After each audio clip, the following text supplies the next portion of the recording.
नगर निकाय चुनाव में राष्ट्रीय लोकतांत्रिक पार्टी ने बजाया चुनावी बिगुल।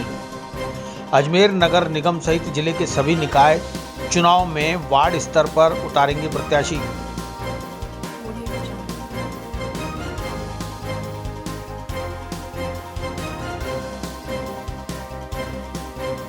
अजमेर में बेकरी के बादशाह रियल बेकर्स, जहां आपको मिलेंगे best quality eggless cakes, pastries और सभी तरह के कन्फेक्शनरी आइटम्स।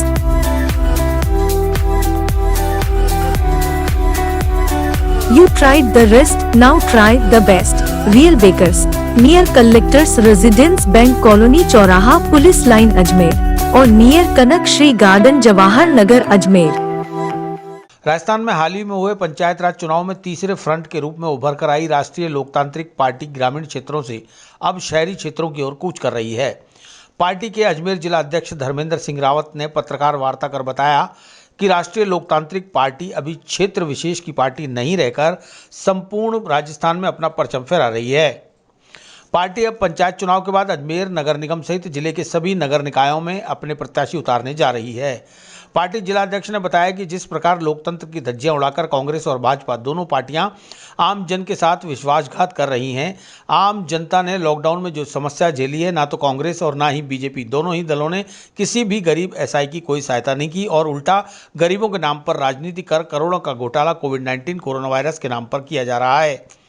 इस दौरान जिलाध्यक्ष रावत ने जिले के अजमेर दक्षिण विधानसभा क्षेत्र से चुनाव प्रभारी राजेंद्र मंडरावलिया, अजमेर उत्तर विधानसभा क्षेत्र से चुनाव प्रभारी समाजसेवी आशीष सोनी को बनाया।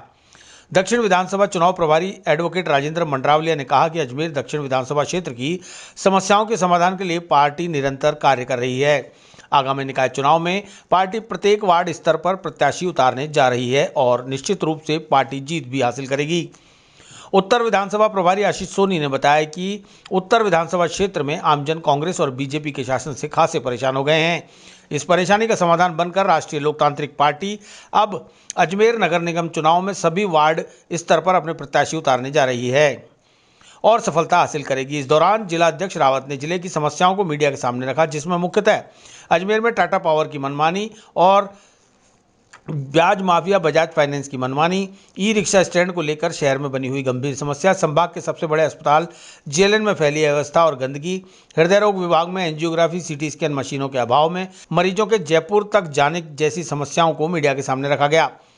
इस दौरान पार्टी जिलाध्यक्ष रावत ने राष्ट्रीय लोकतांत्रिक पार्टी की विचारधारा से प्रेरित होकर जिले के लगभग 15 वरिष्ठ युवा समाजसेवी लोगों को पार्टी का दुपट्टा पहनाकर सदस्यता ग्रहण भी करवाई। एमबी मोबाइल सिटी आपके लिए लाया है भरोसेमंद मोबाइल रिपेयर सर्विस और शानदार मोबाइल एक्सेसरीज की नई रेंज।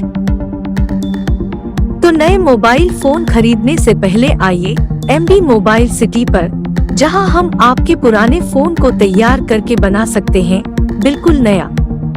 आपके शहर में मोबाइल रिपेयर सर्विसेज और मोबाइल एक्सेसरीज का एकमात्र विश्वसनीय संस्थान MB mobile city, Gandhi Bhavan के सामने, स्टेशन रोड, अजमेर। अजमेर में जहां तक हो हम सभी वार्डों में चुनाव लड़ाएंगे, क्योंकि ये हमारी पूर्व तैयारी है।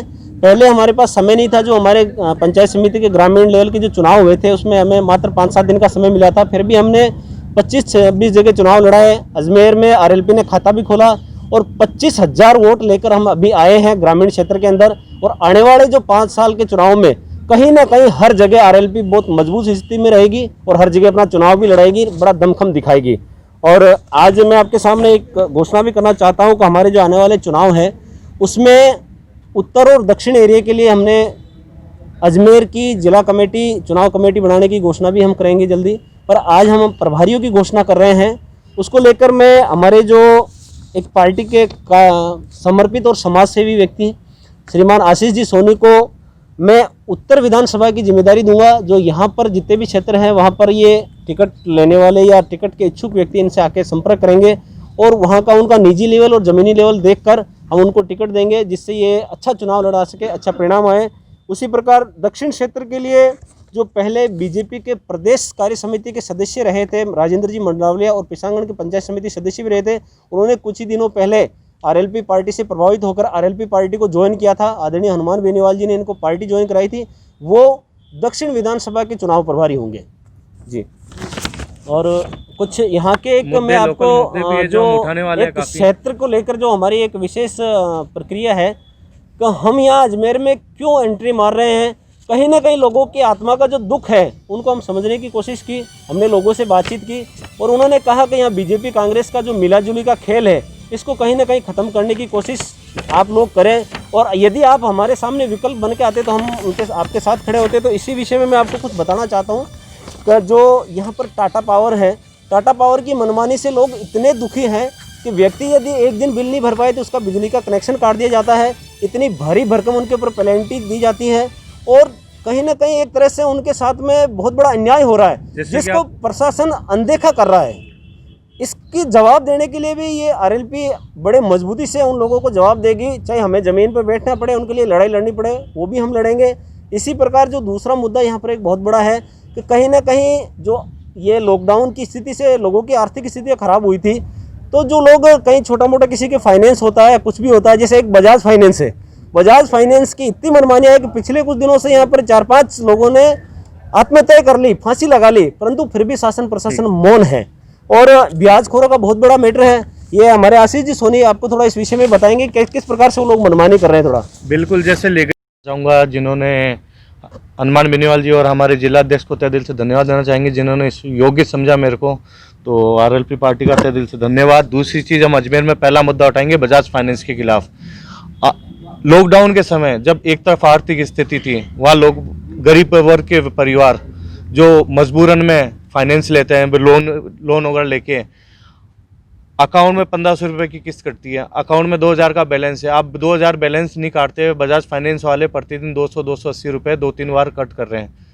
तो कई बार बजाज फाइनेंस की तरफ भी जाते हैं तो वहाँ दादागिरी दिखाते हैं, उनके गुंडे आते हैं घर पर, अलग अलग तरीके से उनको धमकियाँ देना और करना, गलत रॉन्ग नंबर से फ़ोन करके धमकियाँ देना, हम पुलिस वाले बोल रहे हैं।